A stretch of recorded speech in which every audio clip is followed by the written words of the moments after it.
Hello everyone, आज हम आपको BHU BSc AG entrance examination 2014 का सेट 2 जो एग्रीकल्चर का क्वेश्चन है उसको सॉल्व करने जा रहे हैं। तो फर्स्ट क्वेश्चन है, बोर्डो मिक्सचर है, 4 ऑप्शन है यहाँ पर, फफूंदनाशक, कीटनाशक, खरपतवारनाशक या वीडिसाइड, और लास्ट है हर्बिसाइड। तो बोर्डो मिक्सचर वेरी क्लियर, यह एक फंगिसाइड है, इसलिए ऑप्शन नंबर 1 सही है, फफूंदनाशक। बोर्डो मिक्सचर क्या है? एक फफूंदनाशक है, फंगिसाइड है। दूसरा क्वेश्चन, तेल निर्माण के लिए फसलों को तत्व की आवश्यकता होती है, 4 ऑप्शन यहाँ पर, नाइट्रोजन, पोटेशियम, कैल्शियम और सल्फर। तो जितने ऑयल सीड हैं उनके लिए तेल निर्माण के लिए सल्फर तत्व की आवश्यकता होती है, गंधक, इसलिए यहाँ पर चौथा ऑप्शन सल्फर सही है। तीसरा क्वेश्चन है, अंडी या कैस्टर बोलते हैं, कैस्टर में ऑयल परसेंटेज कितना होता है? कैस्टर में कितना परसेंट ऑयल होता है? 4 ऑप्शन, 52%, 44%, 62% और लास्ट है 65%। तो यहाँ पे करेक्ट आंसर है 44%।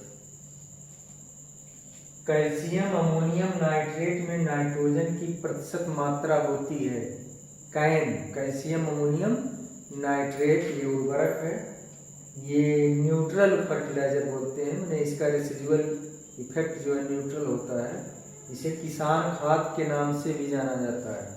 तो इसमें नाइट्रोजन कितना होता है? 4 option, 18%, 25%, 30%, 35%। Very clear, calcium ammonium nitrate में नाइट्रोजन 25% होता है, इसलिए दूसरा ऑप्शन सही है। पांचवा क्वेश्चन, पशु के गोबर में नाइट्रोजन की सबसे ज्यादा मात्रा पाई जाती है, 4 ऑप्शन यहाँ, गाय का गोबर, हाथी, भेड़, घोड़ा। तो सीप जो होता है, भेड़, इसका एक्सक्रीटा यानी डंग जो होता है उसमें नाइट्रोजन सबसे ज़्यादा होता है, तो इसलिए ये इस चारों ऑप्शन में भेड़ सही है, ऑप्शन नंबर 3। और छठवां क्वेश्चन है कि लेटराइट मृदाओं का रंग होता है, क्योंकि आयरन ऑक्साइड अधिक होता है इसलिए इसका कलर क्या होता है? रेड होता है, लाल होता है। तो यहाँ पे लाल, पीला, हरा, काला 4 ऑप्शन है, तो पहला ऑप्शन सही है, लाल। अब छठवां क्वेश्चन,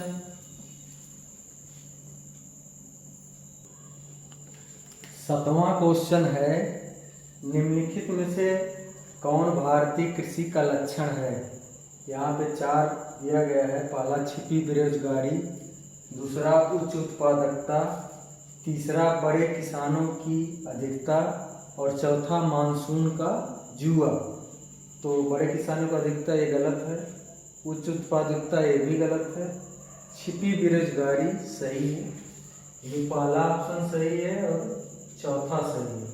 तो यहाँ पे दिया गया जैसे पहला, दूसरा ये नहीं, दूसरा तीसरा ये भी नहीं, दूसरा चौथा ये भी नहीं, यानी लास्ट वाला ऑप्शन चौथा। यहाँ पे फर्स्ट एंड फोर्थ दिया गया, फर्स्ट क्या है? छिपी बेरोजगारी, और फोर्थ है मानसून का जुआ। तो ऑप्शन नंबर 4 सही है, इसका आंसर हो गया चौथा। हरित क्रांति का अधिकतर प्रभाव किस फसल पर पड़ा? यहाँ पे 4 ऑप्शन है, पहला है गेहूं, दूसरा चावल, तीसरा है दाल और चौथा है तिलहन। तो ग्रीन रिवॉल्यूशन यानी हरित क्रांति का सबसे ज्यादा प्रभाव हीट पर पड़ा, यानी गेहूं पर पड़ा। तो कौन सा ऑप्शन सही है? फर्स्ट ऑप्शन सही है, गेहूं। Heat is right answer. Bharat में सर्वाधिक गन्ना उत्पादन किस राज्य में? 4 ऑप्शन, MP, तमिलनाडु, यूपी और महाराष्ट्र। तो यूपी और महाराष्ट्र, तो यहाँ पे उत्तर प्रदेश में सबसे ज्यादा गन्ने का उत्पादन, इसलिए तीसरा ऑप्शन सही है। भारतीय शाक भाजी अनुसंधान संस्थान कहाँ? IIBR, Indian institute of vegetable research, 4 option दिया गया, बरेली, कानपुर, करनाल और वाराणसी। तो वेरी क्लियर, IIBR कहाँ पे है? वाराणसी में, इसलिए चौथा ऑप्शन सही है। फिर 11वां क्वेश्चन, धान में चावल की प्रतिशत मात्रा 50, 70, 80, 90, 67% औसतन होता है। तो यहाँ पे चूंकि 70% उसके निकटतम आंसर है, इसलिए 70 यानी बी ऑप्शन सही है, 70%। इसके बाद 12वां क्वेश्चन है, कवक कितने pH पर भूमि में क्रियाशील रहता है? तो फंजाई जो है लो pH मान पर एक क्रियाशील रहता है। तो यहाँ पे 5, 7, 8, 9 दिया गया है, तो करेक्ट आंसर होगा 5, पहला ऑप्शन सही है। अब 13वां क्वेश्चन,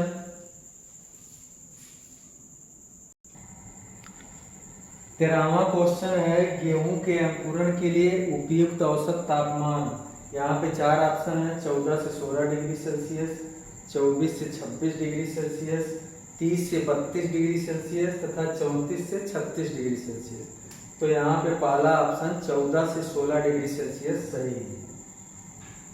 किसान खाद कहलाती है, ये क्वेश्चन रिपीट हुआ है। अभी इसके पहले पूछा गया कि कैल्शियम अमोनियम नाइट्रेट में कितना नाइट्रोजन होता है? 25% होता है। उसी कैल्शियम अमोनियम नाइट्रेट का दूसरा नाम किसान खाद है। ये क्वेश्चन रिपीट हो गया है। किसान खाद कहलाती है ammonium sulphate, ammonium nitrate, urea, calcium ammonium nitrate, can. तो चौथा ऑप्शन कैल्शियम अमोनियम नाइट्रेट को किसान खाद कहते हैं, सही है। इसके बाद भारतीय दलहन अनुसंधान केंद्र कहाँ पर है? 4 ऑप्शन, नई दिल्ली, कानपुर, बरेली, करनाल। तो Indian institute of pulses research यानी दलहन अनुसंधान संस्थान कहाँ पे है? कानपुर से ही। तो कानपुर का ऑप्शन दूसरा है, इसलिए नंबर 2 दूसरा सही है, कानपुर। फिर झुलसा बीमारी किस तत्व की कमी से होती है? तो आयरन, कॉपर, सल्फर और जिंक, 4 ऑप्शन यहाँ पर है। ये चौथा 16वां क्वेश्चन है, झुलसा बीमारी किस तत्व की कमी से होता है? झुलसा बीमारी जिंक तत्व की कमी से होता है। यहाँ पे जिंक, आयरन, कॉपर, सल्फर है, तो जिंक इज राइट आंसर। इसके बाद यूपी की मिट्टी में अधिकतर कार्बनिक पदार्थ की मात्रा होती है।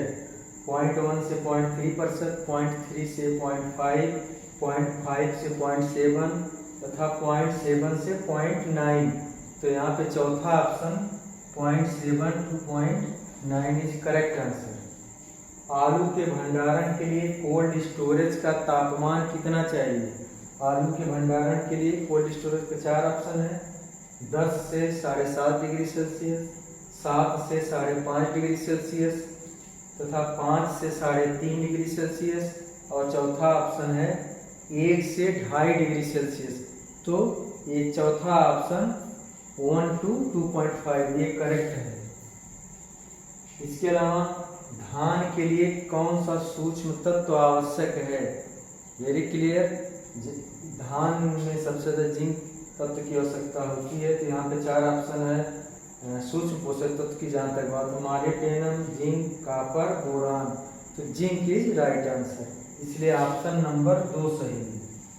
फिर निम्नलिखित में से कौन सी फसल जो है दलहन और तिलहन दोनों, मतलब पल्सेस और आयल सीड दोनों है? तो पहला सूरजमुखी गलत, कुसुम आयल सीड है।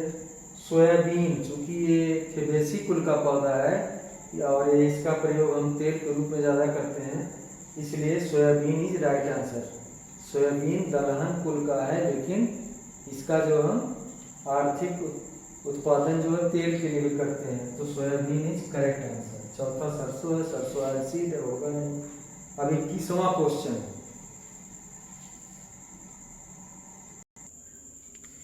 21वां क्वेश्चन है कि भारतवर्ष में मनुष्यों तथा पशुओं की जनसंख्या का अनुपात क्या है? क्योंकि ये क्वेश्चन 2014 का है। तो 19वीं पशु गणना के अनुसार 51.4 करोड़ पशुओं की आबादी था और लगभग 121 करोड़ मनुष्यों की आबादी।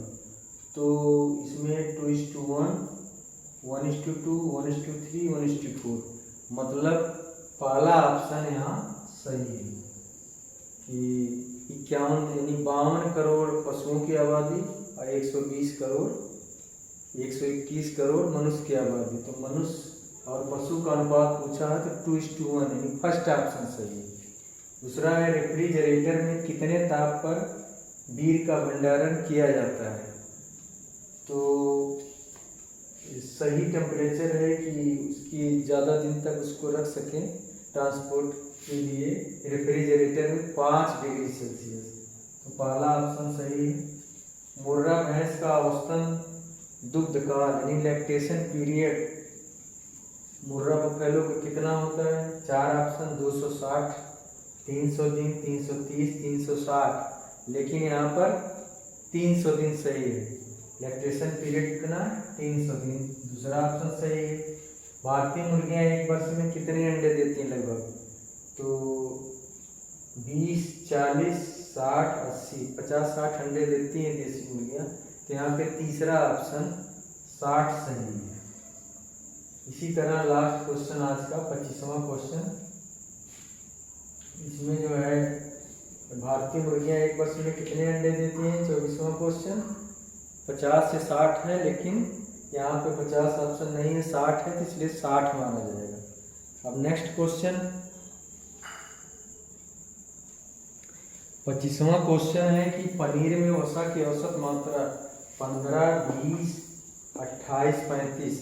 पनीर में फैट प्रतिशत वैसे 22 से 25 होता है, लेकिन चूंकि ऑप्शन में 15 है, 20 है, 28 है, 35 है, इसलिए यहाँ पर 20 यानी दूसरा ऑप्शन सही होगा। तो इस प्रकार ये BHU का BSc-AG का टेस्ट का 2014 का सेट नंबर 2 का, जिसमें टोटल 50 क्वेश्चन पूछे जाते हैं, तो आज की वीडियो में केवल 25 क्वेश्चन का डिस्क्रिप्शन 25 क्वेश्चन को डिस्क्राइब किया गया। शेष 25 क्वेश्चन नेक्स्ट वीडियो में प्रस्तुत किया जाएगा।